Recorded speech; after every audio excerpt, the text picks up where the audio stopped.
Good morning, ladies and gentlemen. My name is Noncedo Vutula. I am from the Nelson Mandela School of Public Governance. I am responsible for regional integration and the AfCFTA.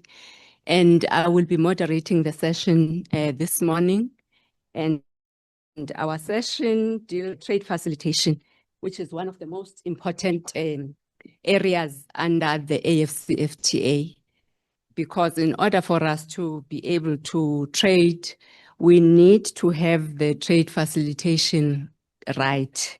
So maybe you are asking yourself, what is this trade facilitation? It is more about making the cross-border trade easier, faster, and cheaper by simplifying trade and custom procedures and standardizing the documents. So without further ado, I'm going to ask the colleagues that will be presenting this morning to do the presentation. Each presenter will have 15 minutes. I believe one of the presenters will present online. So these two presenters will have, I don't know how we want to divide your time, but both of you have 15 minutes. We have 3 distinguished presenters, very interesting topics, all of them. We have Professor Ângelo Macuácua. We have Professor Justin Visagie and the online presenter, Sören. And then we also have Anele Sigcau, who are all going to be presenting for 15 minutes. So I'm going to ask the first presenter, Professor Macuácua, to present, and I'm going to start counting your minutes. Good morning. As you know, in July 2019, the African Union launched the African Continental Free Trade Area operational phase, followed by President Ramaphosa 2020 call to move from political commitment to practical implementation. This call resonates with our theme for today, which is to declare hard to implement dissecting policy gaps in the Southern Africa regional value chain. My name, as was said, I'm Ângelo Macuácua from Eduardo Mondlane University, Maputo, Mozambique. We speak the Portuguese, but I will try to present in English. So I apologize for errors and mistakes. Yes, we have here the presentation outline, what we will be discussing in my presentation. In terms of introduction, I say here that regional integration is a cornerstone of SADC development agenda, the SADC industrialization strategy and the roadmap 15 to 16 position regional value chain as an engineer for economic transformations. Regional value chains promise efficiency, specialization, inclusive growth, target cross-border production collaboration. But despite the strong political declaration, the implementation across member states remaining constant and fragmented. This start critically examine the gaps between what is declared regionally and what is delivered, offering some insight for industrial planner and police makers. I have here the research objective and central question. We want to analyze the regional value chain and the global value chain if they are integrated into the national industrial strategies across 10 SADC countries. We access the ratification status and operationalization of some key SADC protocols, especially the protocol on industry, which the role of fiscal and institutional mechanisms such as a double taxation agreement enabling cross-border industrial cooperation. We interpret national level action through the lens of three integration theory, namely neo-functionalism, intergovernmentalism, and developmental regionalism. The central question of the research was why do policy gaps persist between the regional vision for integrated industrial development and the national level implementation region value chain in Southern Africa. In this slide, I present the three theories that we applied to analyze the situation. I will go through to the next.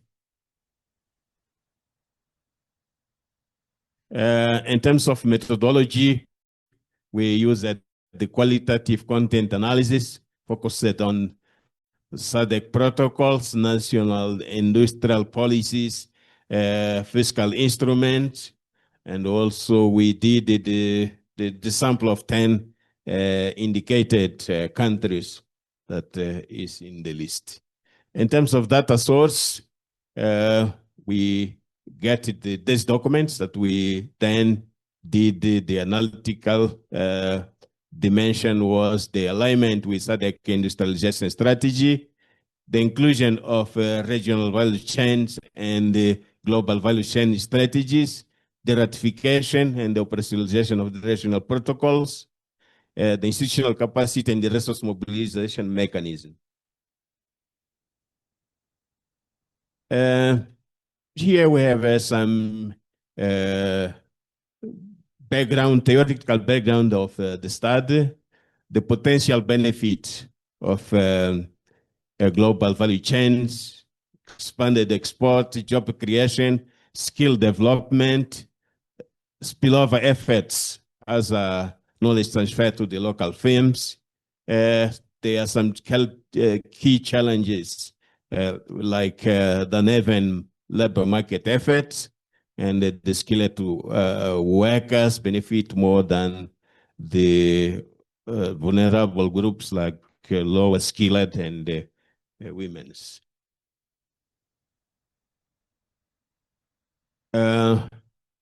What are the regional value chains? We put the definition there, and also we emphasize why the regional value chains promoted integration by creating economic interdependence, stimulating intra-regional trade and demand for local inputs, encouraging investment in infrastructure and also in the policy harmonization, strengthening regional institution and governance framework, and driving in the industrial upgrading.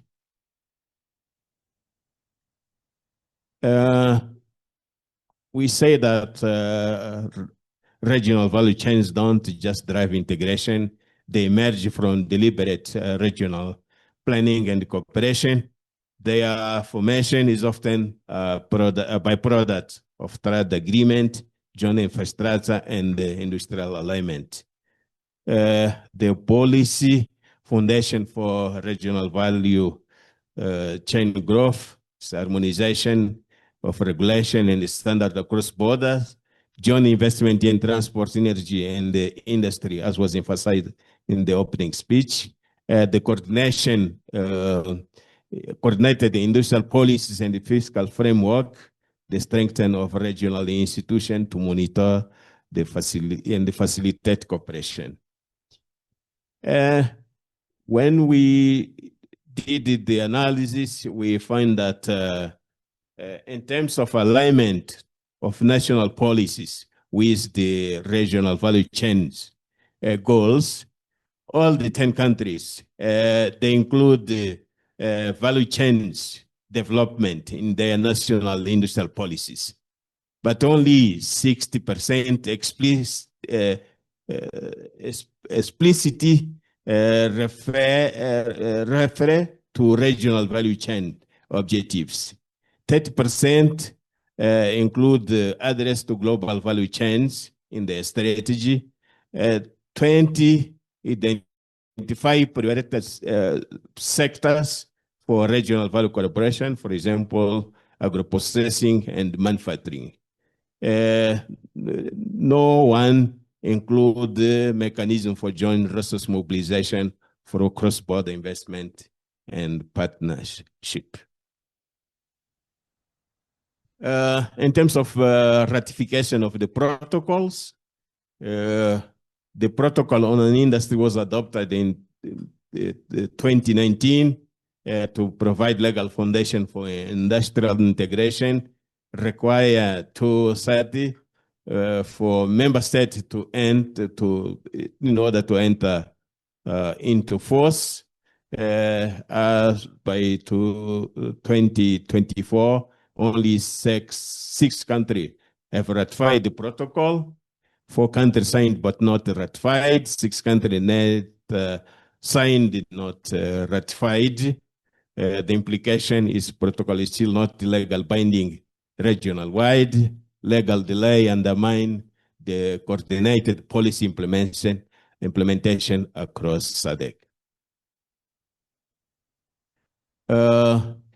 When we go to the fiscal instruments, we analyzed 119 total DTA.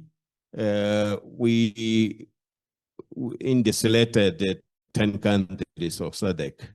Only 18% of this were signed between SADC members states. Most fiscal agreements are externally oriented, favoring non-regional partners. The implication is the weak of coordination undermine private sector legal sector-led regional investment, lack of inter-regional agreement result in double taxation across cross-border, disencourage joint venture and financing, and it constitutes barrier to integrated production value chain mobility. The fiscal mix alignment reveals that national tax strategies often prioritize globally over regional peers, stalling integration.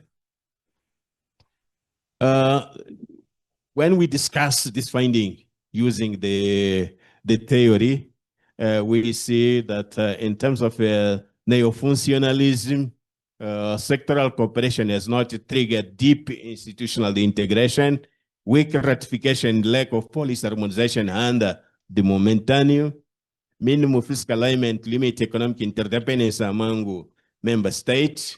When we use the lens of intergovernmentalism, we see that the countries prioritize national over regional strategy.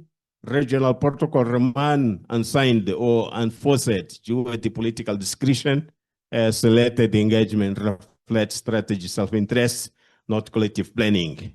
When we use the lens of developmental regionalism, vision for inclusion, industrial growth is clearly articulated.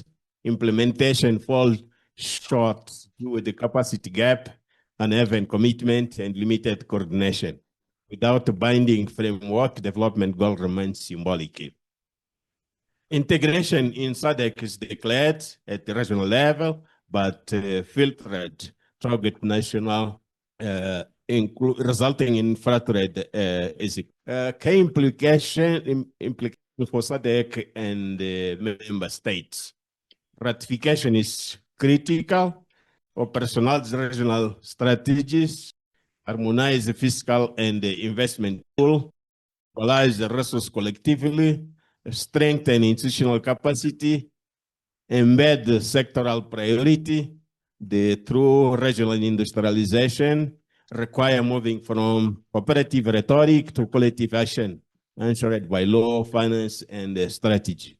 The final reflection in terms of core takeaway, we can say that regional industrial integration in SADC is not lacking in vision, but in execution. The first is to declare how to implement encapsulate the gap between political consensus and the coordinated delivery. Lesson learned is symbolic alignment is not enough. Constitution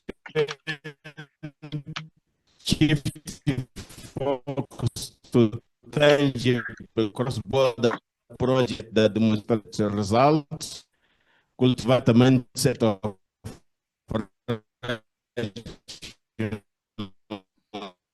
solidarity, where progress is measured collectively, not just a shall insight. We can say that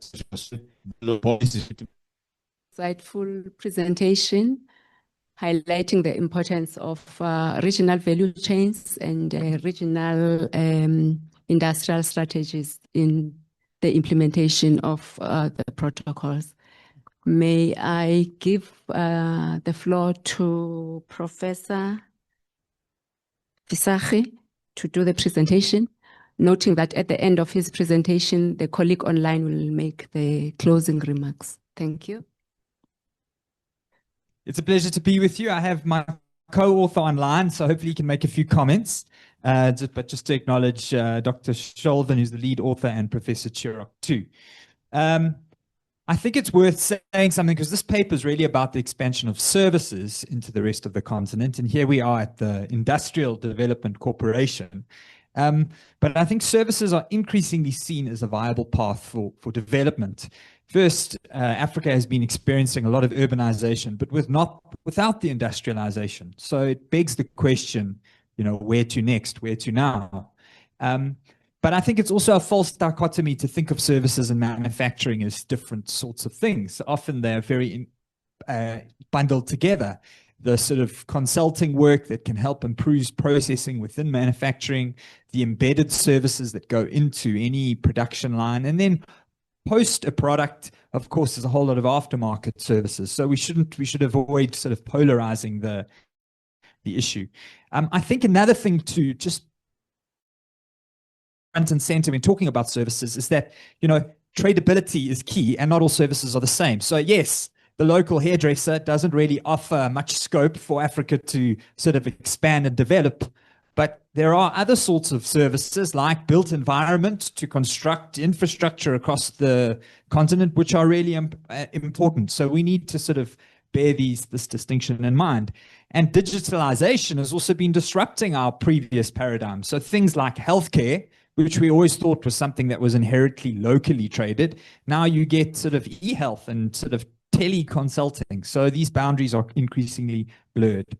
And we have emerging case studies in India, software and IT, places like Vietnam, BPOs, that services are certainly offering more than in the past. Great.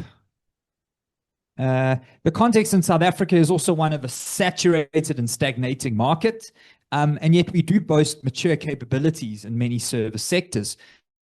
One of the keynote speakers this morning was from ABSA, right? A financial service boasting about their footprint across the continent. So clearly we can't ignore these issues of services when it comes to our regional integration. AfCFTA includes a protocol on services. And again, the speaker this morning went into detail about the digital annexures and how the AfCFTA is trying to promote this integration. So our focus is clearly on understanding these regional, that potential formation of regional value chains in services. Great. I think let's talk about this. I think it's important then to think about what these service value chains could look like. And I think the simplest form is maybe just to call it regional trade, right? So you can think about a whole lot of South African service firms with capabilities, examples of MTN in telecommunications, Imperial in logistics, or ABSA in finance, and the way in which they can sort of do trade in other parts of the country. And some of this trade can completely cross borders. There can be no physical presence or branch. So it's sort of a fly in, fly out kind of mode of trade. But often with services, what we see is the middle kind of diagram where you actually need some form of a local embedding to deliver it.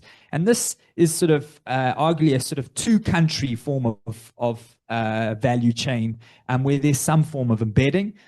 But the most complex form, and what we normally think about in goods production, is where, there's a lot of intersections, where a whole lot of inputs are coming from different countries, being assembled, and then finally reaching another destination, which reassembles and passes them on. And can regional value chains and the contents mature beyond just the sort of basic two-country level into multi-country chains? Next slide. Great. So our key research questions is, what is the extent of this SA service trade into Africa? And then to understand, why are SA service firms expanding across the continent? What business models and strategies are they using to embed? And do these patterns ultimately suggest the potential for these regional value chains? Next. It's mixed methods. So I'll show you some quantitative evidence about the scale of services, and then turn to some of our qualitative work. My colleague online interviewed almost 30 different executive experts and founders of countries to sort of get their perspective. Right, next. The quantitative dimension of services is notoriously difficult to measure because of the complex way in which services get traded. It's not so easy as just at crossing the border and being counted by SARS and the customs, right?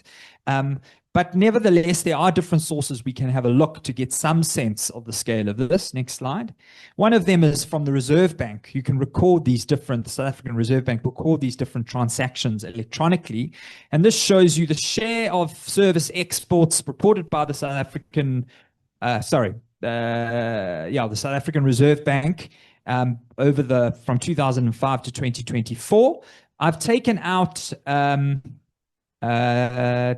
travel services, because travel services are essentially, if someone's in South Africa and spending on their credit card and doing things here, all of that counts as a service export. In fact, the goods they purchase gets put in that basket. So I've excluded that because I don't think it really represents the kind of trade we're after. But there are a whole lot of other categories like the transport, but also business, telecommunications, finance that get counted. And you can see that when we exclude travel, it moved from about 6.5% of total trade up to about 8%. So not really a strong movement, but more on the whole positive, of course, ignoring the sort of 2020 slump. But just to say that it is one kind of industry that is important. And if you add it up in absolute terms, it sort of compares with the automotive exports when you add all services together. So it's not something we should ignore. But what's interesting is when you also take out transport, you actually see a much more stronger and positive trend. And the reason for this, if we move to the next slide, is that if you see the light blue, and these are absolute values, the light blue is the transport passenger sector. And you can see that there's kind of significant passenger service exports, and then it disappears from about, gets smaller and smaller and disappears from about 2020. That's largely SAA, I think. That's no longer servicing regional and global markets. So if we take out the passenger services and we just look at the other services, actually a lot of diversification happening. Look at the built environment, which is in red. There's almost nothing in 2005, and it really has grown. And in absolute terms, and this is in constant prices, so in real terms, avoiding inflation, you can see it goes from about 50 billion up to about 110 billion. So this is certainly growing in significance and value. Next slide. This just shows you in sort of index terms, but a lot of these small subsectors of services are actually growing off a low base. So I think it's a little bit misleading. But still, you can see the extent of these subdivision of services really ramping up over the last 15 years. But transport passenger, you can see it falling off, and you can see other transport sort of remaining quite constant. So it is a story of these new forms of services starting to take root, certainly on the landscape. Next. But we don't expect to see all services trade happening, because often it's occurring because these multinationals are establishing a physical presence, branches, or investment. So when we look at greenfield investment, and this is from FDI Markets, again, not the most easy data set to deal with. It's what we can at least do is count the number of headlines, right? The number of investments that are appearing in the web, and they have a methodology to do so. So it just gives you a sense of what's happening. And you can see all these different circles, the bigger the bubble, showing the number of kind of investment projects being announced. And it's split up by these different service subdivisions. And the one thing that you see is a lot of kind of diversity between different markets. It's not the case that it's finance everywhere or telecommunications everywhere or real estate everywhere. It really differs quite a lot between the different markets. And what you see is that there are a lot of smaller markets that get ignored. Pretty much you've got proximity to South Africa, Namibia, Botswana, Zimbabwe, Mozambique, and then further afield, Kenya, Nigeria, Ghana, these bigger markets. That seems to be where a lot of it goes. Next slide. And when you look at it overall for the whole world, look, a lot of service firms are just trying to go straight into Europe, but Africa still sticks out as a very significant market. So we do see this in quantitative terms, signs of service firms and service companies moving into these different markets. Okay, next slide. Carry on going. So what about understanding some of the qualitative dimensions of what's going on with these service companies? Carry on going. One of the things that we see is a lot of the firms testifying to just the domestic market pressures. So there's been limited opportunity for expansion, and African countries offer potentially a source of unmet demand, underserviced. Some of these other African countries have been growing quite quickly.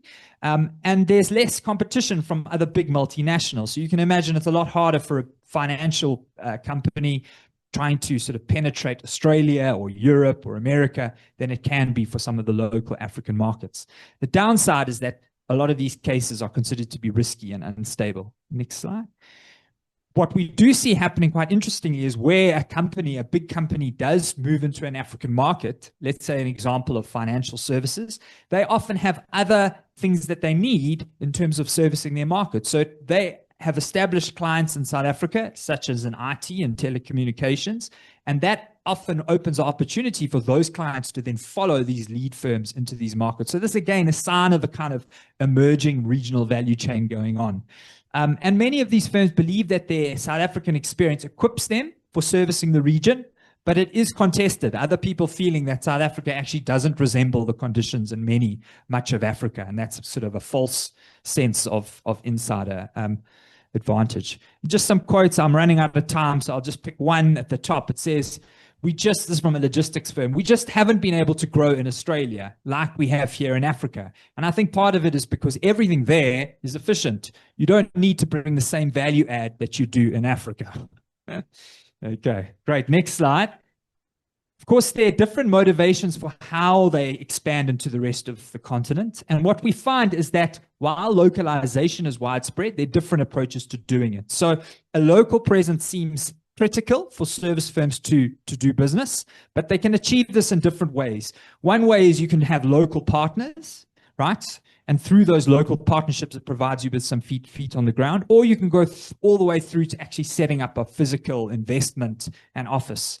And they seem to straddle. But this model of just flying in and flying out doesn't seem to be sustainable. Most of these service firms sort of admitting that they have to embed themselves in one form or another. And if you don't localize, you can really get burnt. And next slide. Again, I've run out of time, so I'll just pick one quote. The top maritime firm says, local partners know more about the on-the-ground operating conditions, staffing issues, regulations. They can navigate things like customs, port authorities, and so on. So again, showing the importance of some form of local embedding. So just a final slide to wrap up. Service trade is definitely growing in a dynamic part for South Africa in terms of international trade, but it's fairly diverse. And it's driven by a motivation to make profit and see these new opportunities in African markets.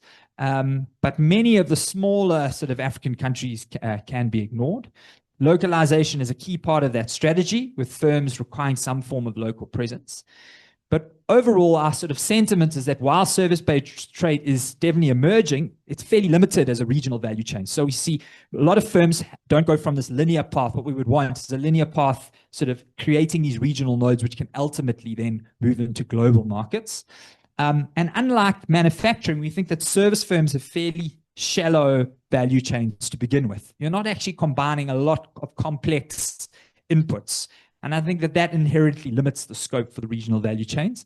Yet we do see some large firms acting as these lead firms and these multi-country nodes starting to emerge. So services are definitely important, but the regionalization, I think, is still emerging. Thank you very much. And I've asked my co-author, I don't know if it's going to work, if he wants just to add any comments or reflections. He did all of the field work. Sören, I don't know if we can hear you. Thank you. Thanks, Prof. We can give the co-author 2 minutes to make his comments. Thank you, and good morning to everyone. I hope that you can hear me. We can, yes. That's great. I'll be brief, just trying to highlight 2 things from Justin's presentation that I consider particularly important. First of all, and that might not have become as clear as it should have been made. If you look at South Africa's service exports in quantitative terms, then European, North American, and also Asian markets are much more important than African markets. African markets still play a very small role for South African service exports, as said, in quantitative terms.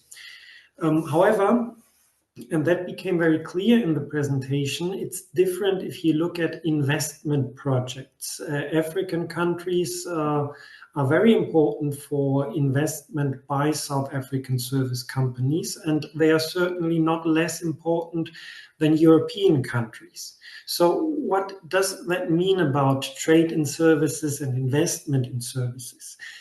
We think that it means that access to African markets is very different as compared to access to markets in the global north.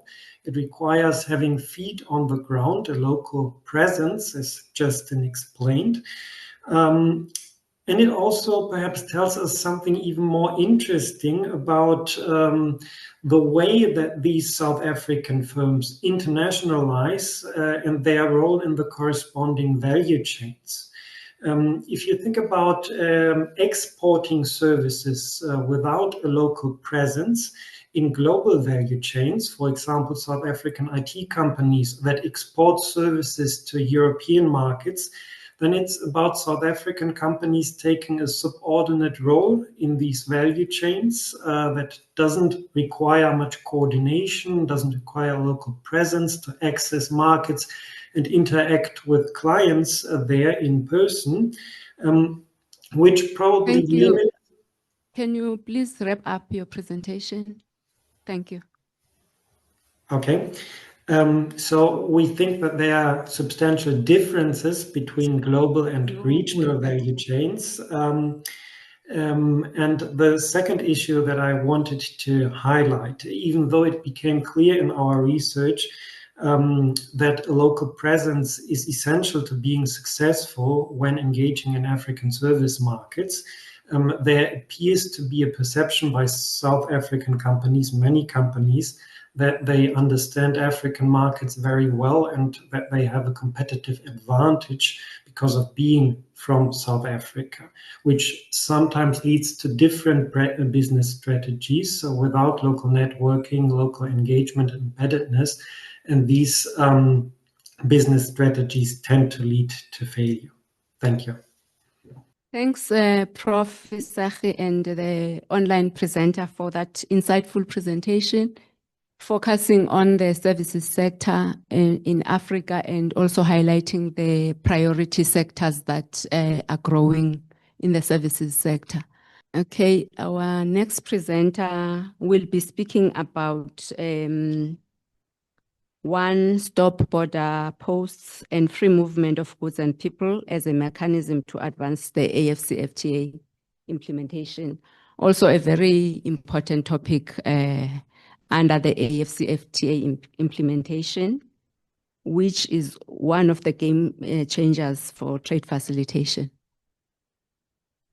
Anele is from South Africa, from the Department of Trade, Industry and Cooperation. If there are questions in the room, we can take some of the questions while we're waiting for Anele. Yes, there's a question there. If you can introduce yourself, please. Good morning, everyone. My name is Cherry. I'm from TIPS. Okay, my quick question is for Professor Ângelo Macuácua. Like, in your research, you mentioned there's lack of political will. Did you also look at the state of politics in the different countries in terms of how it affects the ability of SADC to integrate? I mean, I think it applies to the rest of the continent. I'm thinking about corruption in South Africa, the state of Zimbabwe, recent developments in Mozambique, for example? Thanks for that question. Can we park that question, Prof, and give Anele an opportunity to do his presentation, and then we can take the questions all at once all the presentations are done. Thank you very much. Good morning, everyone. And thank you, Chair. And greetings to your fellow panelists. The name is Anele from the Department of Trade and Industry.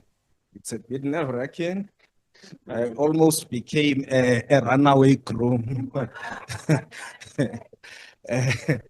And Prof Ishmael, nice to see you again. So I'll be taking you through a presentation on the impact of rolling out one-stop border posts as a mechanism to intensify the implementation of the African Continental Free Trade Area Agreement. So we can move to the first slide. So I looked at this concept of one-stop border posts, which originated in Europe in the 1960s, and came to a conclusion that rolling out one-stop border posts to advance the implementation of the AfCFTA would have some significant economic benefits for the continent. And just a mere 1% rise in Africa's share of international trade would lead to about $70 billion of further income into the continent. And as we roll out these one-stop border posts and generating further income into the continent, we would eventually, as African countries, be in a comfortable position to do away with donor funding from the likes of the US, Europe. This is because when you take a deeper look into donor funding, it does not really have a significant impact in terms of turning the tide against our economic misfortunes. And maybe colleagues from entities like the South African Border Management Authority are supposed to attend conferences like this one, because they are the ones who should be responsible for rolling out these one-stop border posts.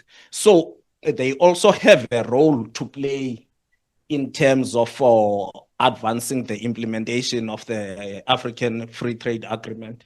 Next slide, please.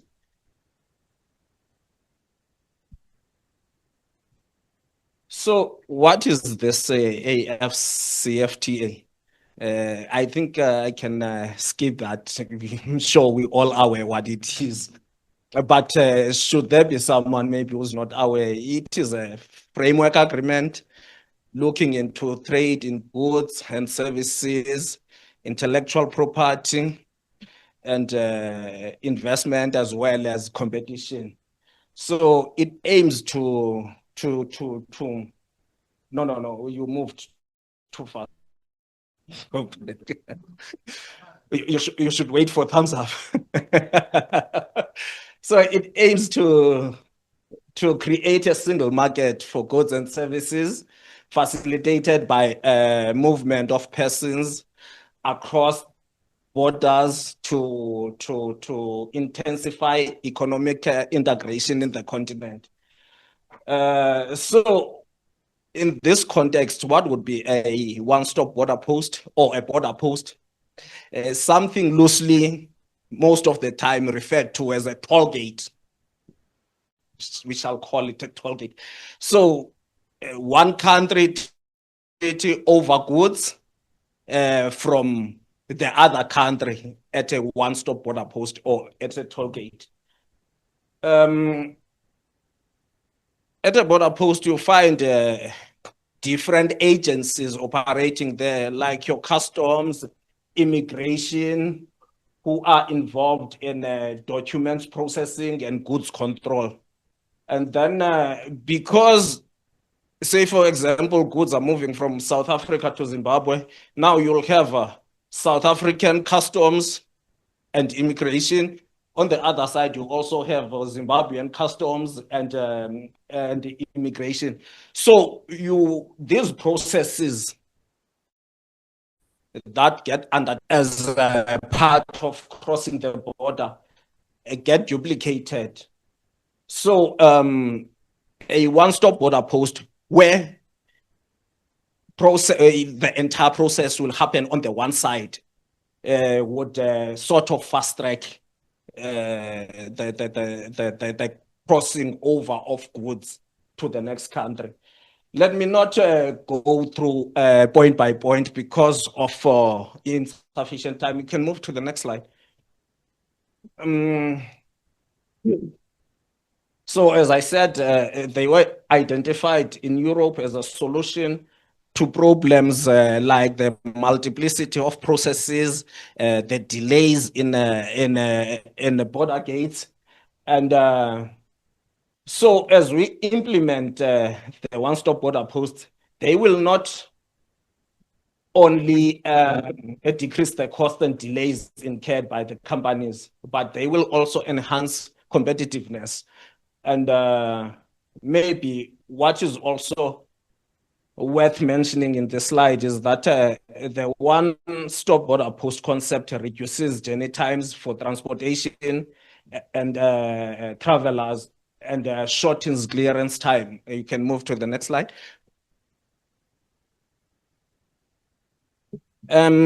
So in terms of trade, if one looks at it, one would notice that the free movement of goods is hindered by a number of things, but including mainly technical barriers such as rules of origin and phytosanitary measures. I'm not sure if you're all familiar with the issues of phytosanitary measures. For example, they would say in Europe, no, because the citrus from South Africa has these black spots, and therefore they are not going to accept it into the European market. So those are phytosanitary measures. The other thing that hinders the free movement of goods is the undiversified export base and poor infrastructure, as well as insufficient institutional capacities, especially at the border gates themselves. And the movement of goods is very costly and lengthy because of inadequate road network, substandard rail interconnectivity of many small ports. And many African border posts do not use the latest technology in domestic and international trade. And within the continent, we do have a few one-stop border posts, like the Chirundu one-stop border post between Zimbabwe and Zambia. But you find that there's a one-stop border post within the continent. Even though they are said to be one-stop border posts, they face a number of challenges. For example, the border posts that use the electronic devices face other difficulties, such as frequent breakdowns of electronic systems and lack of sustainable power, load shedding, as we call it here in South Africa. And the other obstacle maybe worth mentioning in this slide is that borders face a number of obstacles relating to free flow of goods and people and services. Next slide, please. So without sounding like I'm advocating for porous borders, no, I'm not. Controlled movement of people across borders within the continent have a role to play in advancing the implementation of the free trade agreement. I'm not going to dwell much into it, except to say that migration and trade are interdependent, but relevance of interdependencies is given little attention in trade negotiations, Prof. Ishmael. You maybe you can later tell us, since you were South Africa's negotiator, whether you dealt with the movement of people across the borders within the continent during your time sitting in those negotiations. Anele, you have 3 minutes left. Okay, let me quickly run to conclusion. let me quickly run to conclusion. The presentation can be shared. You can read through it. Okay. So I would conclude by saying improving and harmonizing customs procedures as well as addressing crime at borders can considerably reduce trade costs and increase government revenues. Ultimately, the rollout of these one-stop border posts and the free movement of goods and people in Africa can make an immense positive contribution in implementing the African Continental Free Trade Area Agreement, leading to Africa's economic growth and development. Next slide, which is the last one. So I would recommend that we construct these one-stop border posts. And as more one-stop border posts are built in Africa, movement towards more integrated agencies ought to resume with analysis of each border post's mandate, existing procedures and operations, and informed by research findings. A new set of joint operational procedures need to be agreed upon. And a governance model for joint border posts will have to be defined, including financing modalities, operational framework, and delegation of different responsibilities.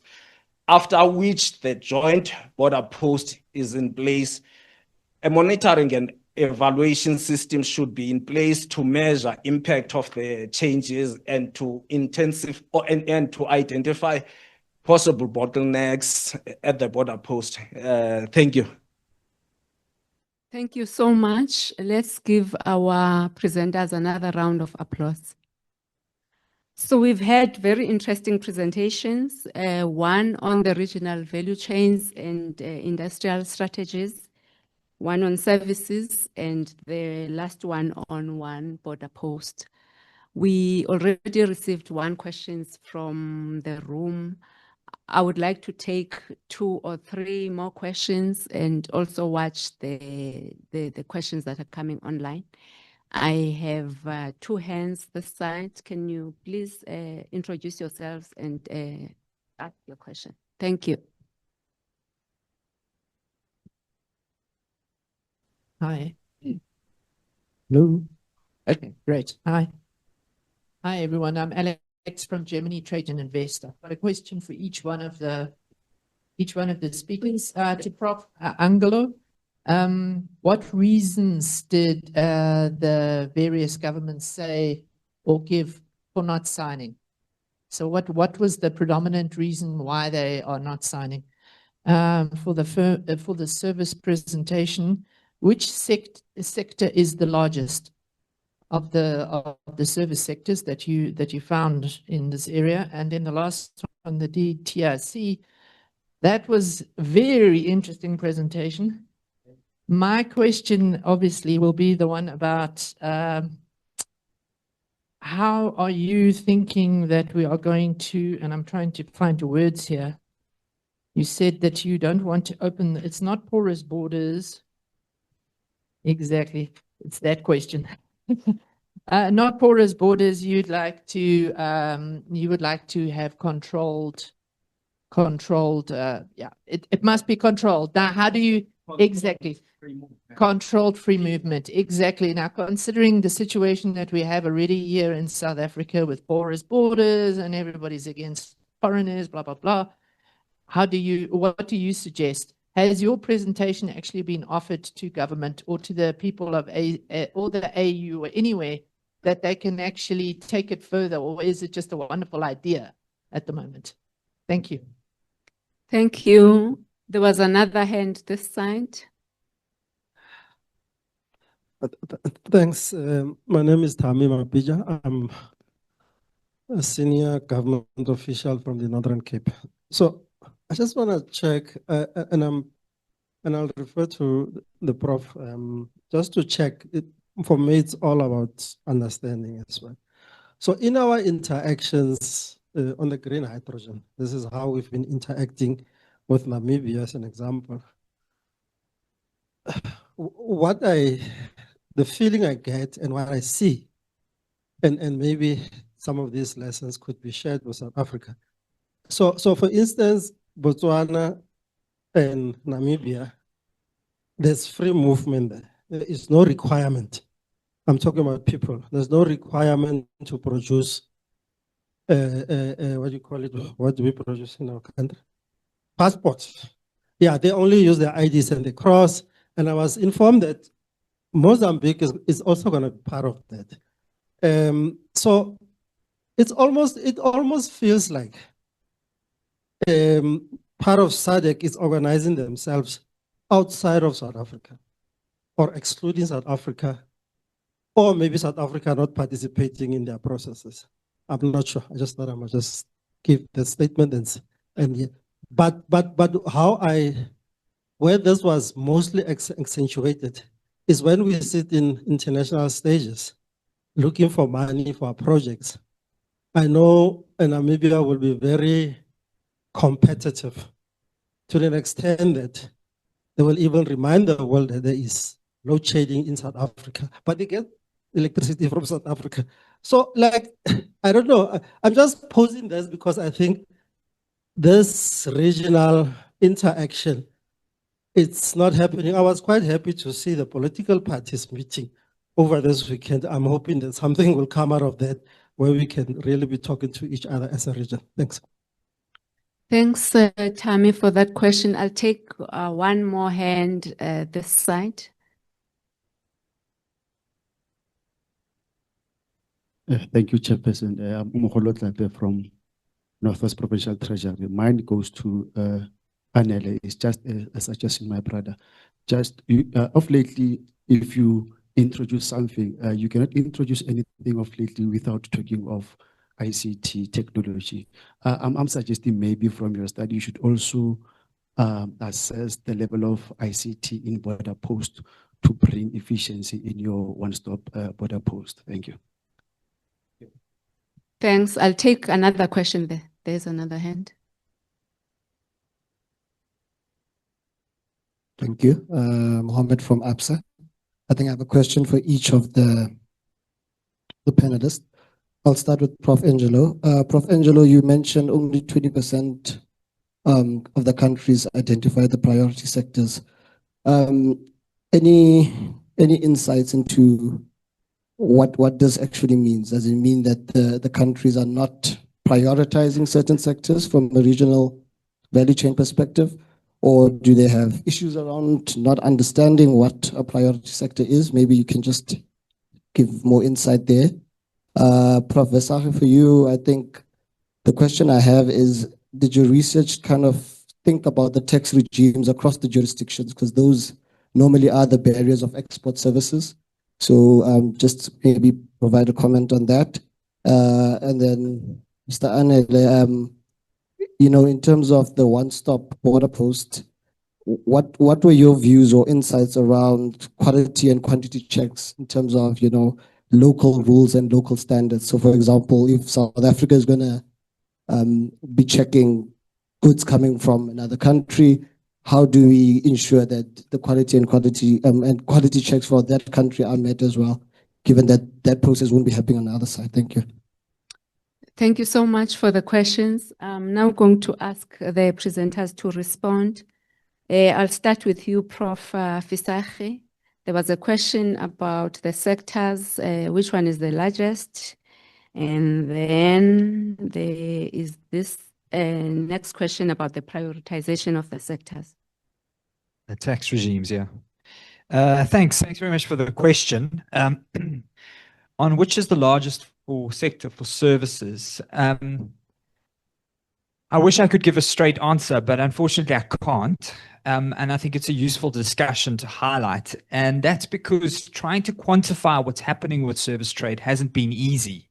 And I think it's an important issue to quantify because it's often sort of overshadowed by talk of our industrial trade, et cetera, et cetera.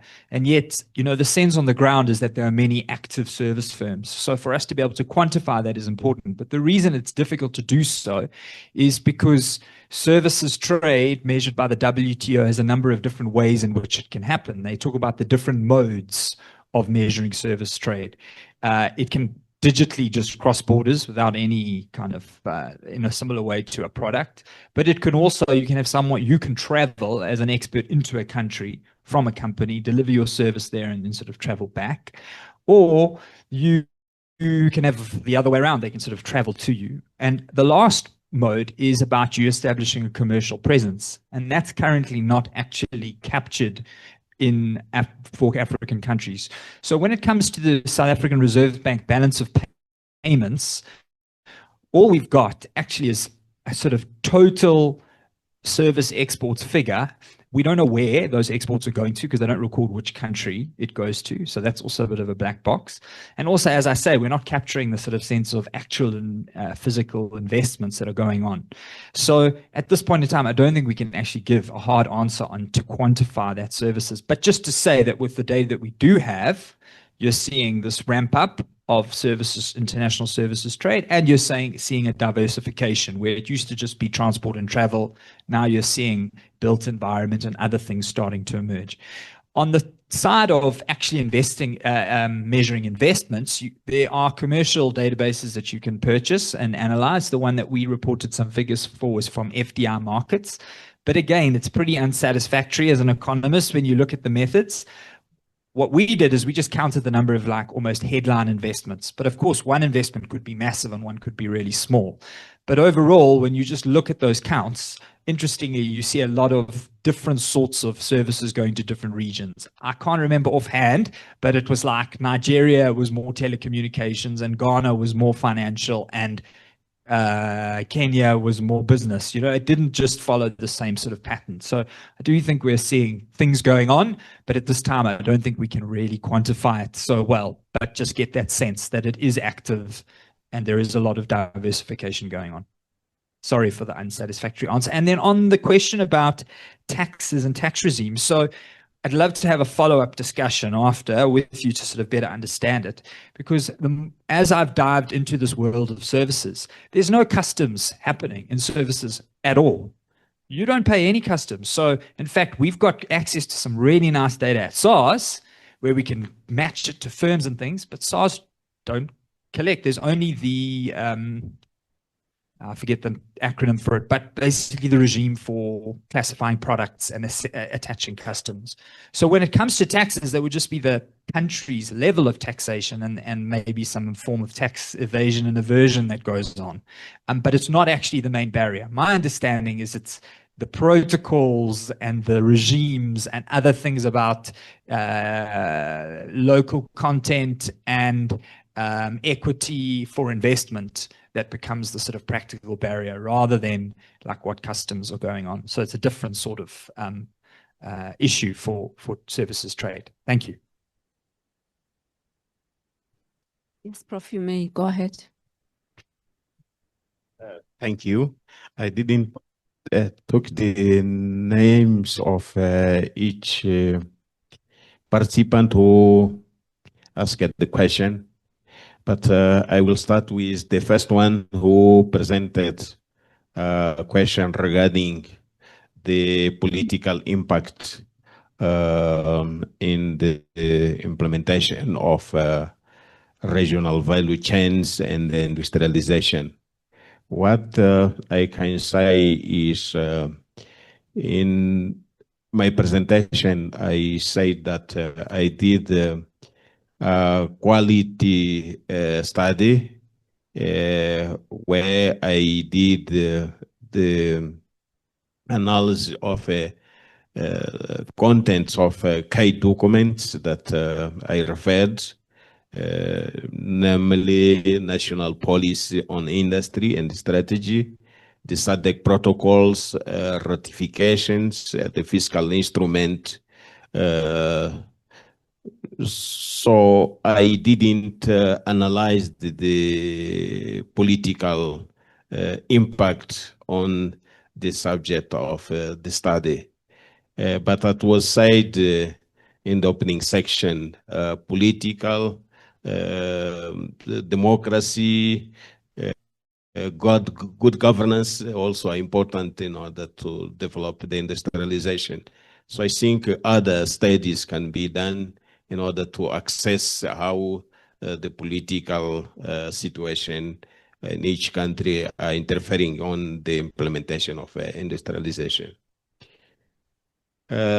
Another question that was raised, it's regarding the signing of protocols.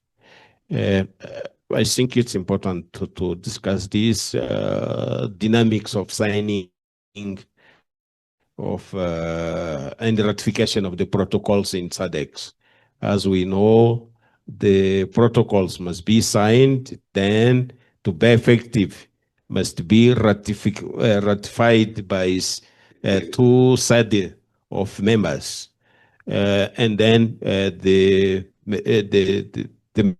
members must deposit the ratification instruments in SADC. So why the process is going in this way?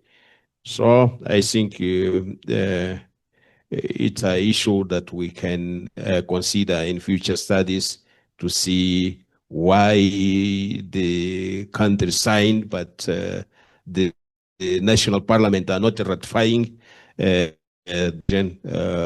is in the protocols and so on. Other question that was raised here is regarding the movement of people and the goods in the region. What I can comment on that question is in the region we have SADC, but also we have a SACO. The SACO has its history. The countries who are members of SACOs, they have a free movement of peoples and goods, and even in terms of monetary policy, they follow the same. The another SADC members that were not members of SACO, they do in bilateral basis some agreements in order to have the facilitation, for example, to come to South Africa. I don't need to have visa, just to go to have passport and go to the immigration, and I can travel. It's the same for South African who came to Mozambique or other countries. But this is done in bilateral basis. The last question that was raised is regarding why only 20% of countries have got regional value chains mentions or projects in their national policy and strategy.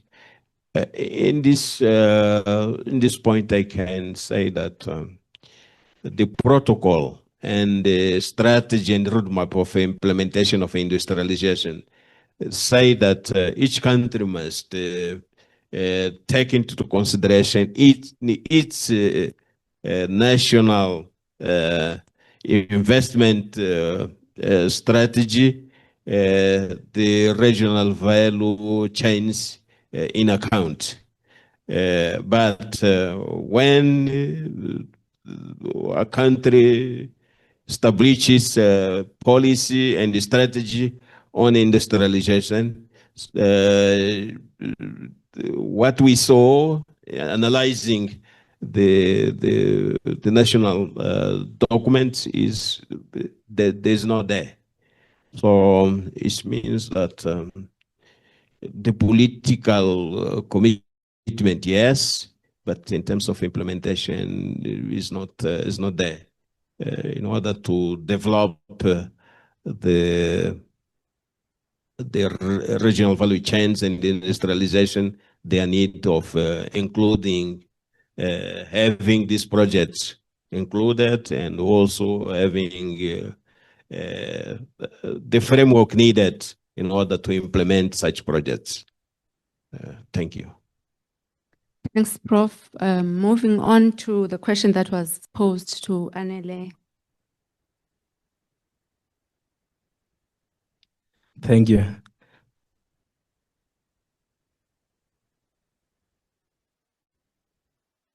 The first question was on the issue of the porousness, if I can put it that way, at the borders, and how do I think it can be better managed? I must say I do not have a definite answer, but I think from what I've heard based on experiences of people that I know and based on my own experience, this one time had a meeting in Tabanjo, which is south of Bloemfontein. So the meeting finished early at around 11. And our flight coming back to Johannesburg was at 6 in the evening. So as we were driving out of the venue of the meeting, we noticed that Maseru was less than 90 kilometers away. So that triggered an interest in us. Maybe let's just drive very close to the border, and if Maseru is visible, see how it looks. So we drive, and it's 50 kilometers away, 30 kilometers away, until we get to 10 kilometers away, until we get to less than 10 kilometers away. So as we arrive at the border, Maseru is just a stone's throw away from the border. We can actually see it. And we do not have our passports with us, but we have our IDs, because we needed the IDs to be able to board the flight. So we drive into the border gate, and then the ladies or the officials there from the Lesotho side ask us, what are we here about?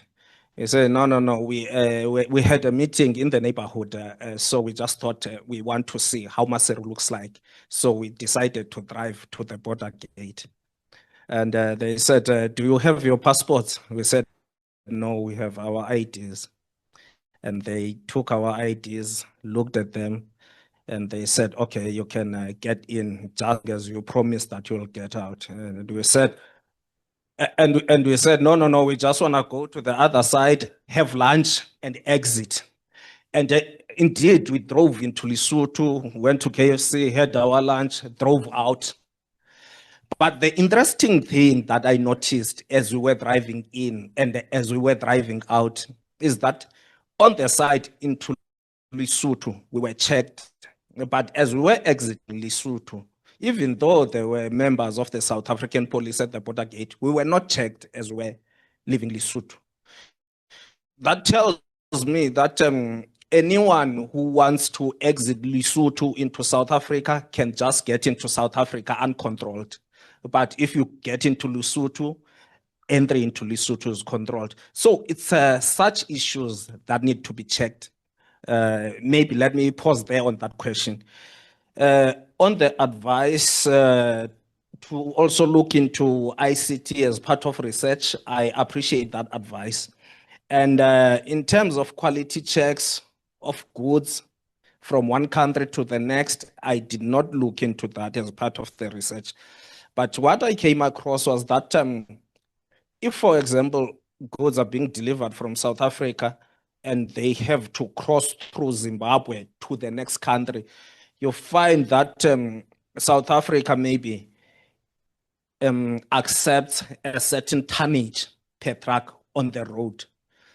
But you might find that as you get into Zimbabwe, they accept a lesser tonnage than the one accepted in South Africa. So that also causes a problem in the free movement of goods. As to whether the presentation was shared with the relevant authorities, I did email the presentation actually to the office of the Secretary General or Ambassador Wamkele Mene. He was copied in the email, but the email was directed to officials in his office. I'm still waiting to hear back from them. Thank you.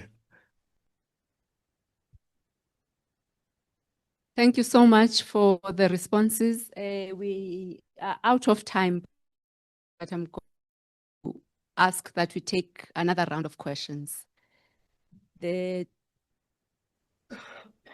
two, yeah, you can start then. I've noted 2 hands this side. Thank you very much for the gates of mercy. Didn't close on us. My name is Tabang Tladi from Infrastructure South Africa. So I think just to probably support Anele and just give the room a bit of information, and I'll ask my question, is that there is a move towards implementing one-stop border post. So as part of the Regional Integration Infrastructure Program, we're looking at with the Border Management Authority and the Department of Home Affairs, one-stop border post is prioritized, and it's one of the things we're looking at.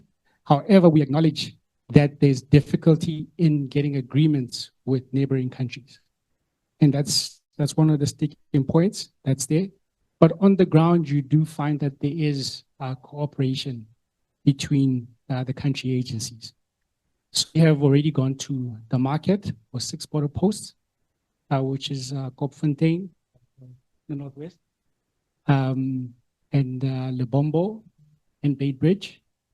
And we've also done Oshuk with the Kingdom of Eswatini, and then Maseru and Fixback, the ones you spoke about. So they will be developed as public-private partnership projects. The bids have closed. We've already engaged with National Treasury on it. So you should be hearing of the announcement soon, hopefully this year, when we reach financial close. So SA is moving fast in that direction because the president, and we have to meet them, and he has to go back to the EU and report how far he is with implementing his commitments. But as I said, the sticking point on one-stop border post is agreements between the partner countries. My question to the Prof that was speaking about services is, I'm interested more in the built environment side of things, because we are seeing that there's questions around SA not having capacity to deliver on its infrastructure gap, and yet there's this talk of SA companies exporting their services to the rest of the continent and to the rest of the world. So I just wanted to hear from you. Are we finding that it's mostly consulting companies that are exporting those services, or are we finding that it's both consulting companies and construction companies? Because we are finding that we're importing these construction companies.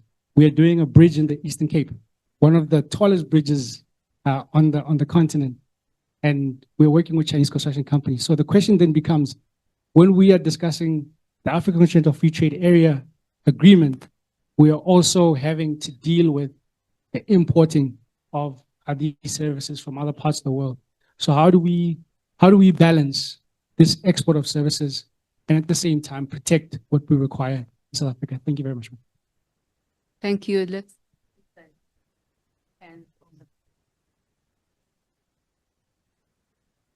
Good morning, colleagues. Can you hear me? I've got a very soft voice, so I'll start with my colleague Anele.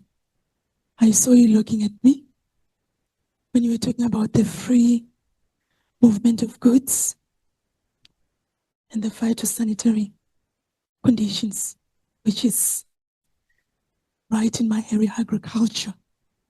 So certainly that is a barrier, but I'm sure you know well it's there for a reason, to protect either of the importing country. So now I wanted to pose to you is the question whether this is a barrier or rather that we should find ways to collaborate in managing these barriers effectively so that each country is protected, but we still see movement of goods. So you mentioned the black spots. As you might have heard, I'm working with poultry, and the avian influenza is a big deal. So one of the issues there, regionalization. And you would have known recently when there was an outbreak in Brazil, and it took time for agreements to be reached. So I think that is what maybe you must try and enforce in terms of how do we get countries to move quickly to get to those agreements. Because definitely there is a reason to regionalize, because it depends where your outbreak would be. And if it's contained, then it won't necessarily be able to spread if it's well controlled. So I just wanted to, just say that to you so that when we get back to office, you don't look at me with an eye. Yeah, but we can talk about it further. And I think the other one, Prof. Macuácua. So the lack of sight of the agreements and progress, it feels like most people usually say, I look young. I hope it's still true. I'm not that young.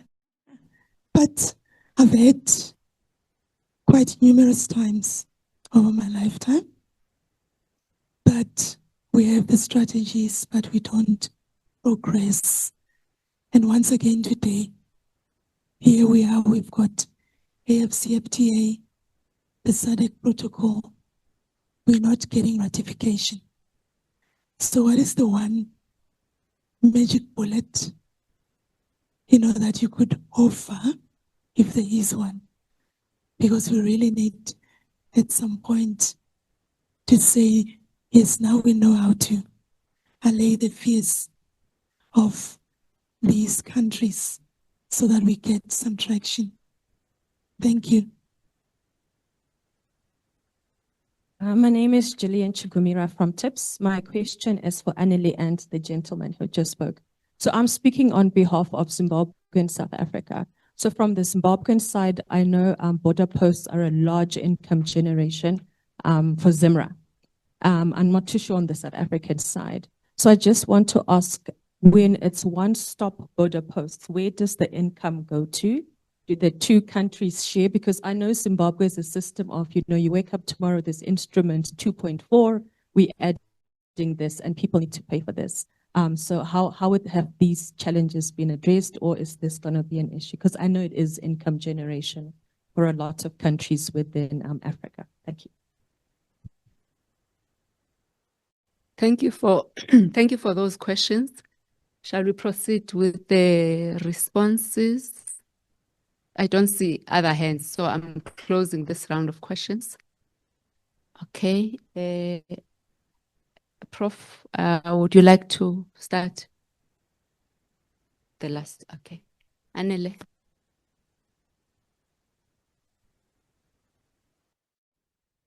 Thank you.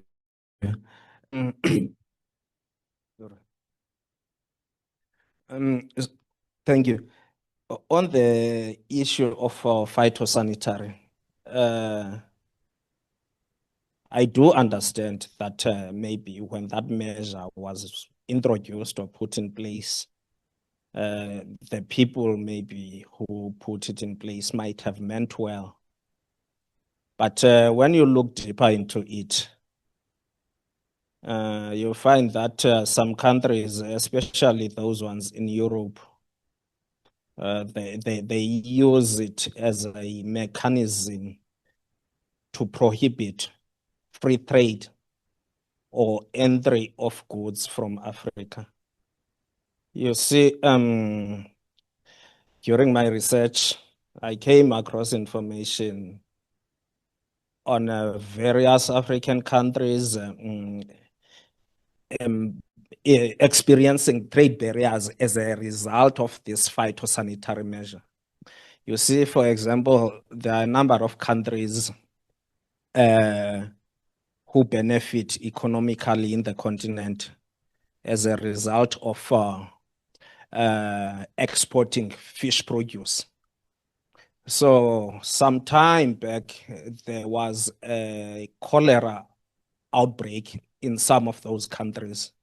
And although there was no link between the consuming of fish from those countries and maybe some diseases that people then developed, Europe said no, fish from those countries could not enter the European market. Yeah, that's the sad part about phytosanitary. In terms of the income from border posts, I don't know if you will remember, in one of the slides, I suggested, in one of the slides that is, I suggested that financial modalities in terms of revenue that would be generated, what would it be used for, by who, that would need to be discussed. I unfortunately do not have an answer to that for now. Thank you. Thank you, Anele. Prof? Thank you. I think it was an issue of a ratification of the protocols. As I said previously, I didn't did a deep study on why the protocol is not signed or ratified in time. We have some countries that they ratified they signed the protocol, and in short time, 2-3 years, they ratify it. But we have some other countries that do not do so. They take so long to sign and then too long to ratify. We need to understand why. At the moment, I don't have the answer, but I think it's an important question to be answered. Thank you. Okay, last not least before tea. So just quickly, I mean, I think the issue of construction firms in South Africa is an interesting one, and it requires more of a focused case study. But domestically, I mean, you've seen Group 5, Basil Reed, Murray and Roberts, all just crashing and burning. I mean, I think the start of that was the domestic demand really shrinking from the state, which is a real pity. And those capabilities seem to really eroded. It's interesting why they weren't able to sort of expand into other African markets as South Africa dried up. I think a lot of Chinese construction companies come with a sort of turnkey solution, so they get concessional finance, et cetera, and so, you know, can South Africa do a better job of sort of packaging it all together? This is not just the construction that these African countries need. They actually need a whole range of other things to go along with it, the bundling together. But my sense is that the local domestic competition from Chinese companies, I think that's probably still fairly minor. That would be my feeling on it. I think the missed opportunity has been for us expanding abroad rather than too much competition locally. But certainly the built environment does seem to be an area where I know a lot of architectural and engineering and a lot of associated services. South Africa has good skills and value, etc. So I think it's an area of opportunity, but the construction companies themselves, yeah, have done really poorly. Thanks.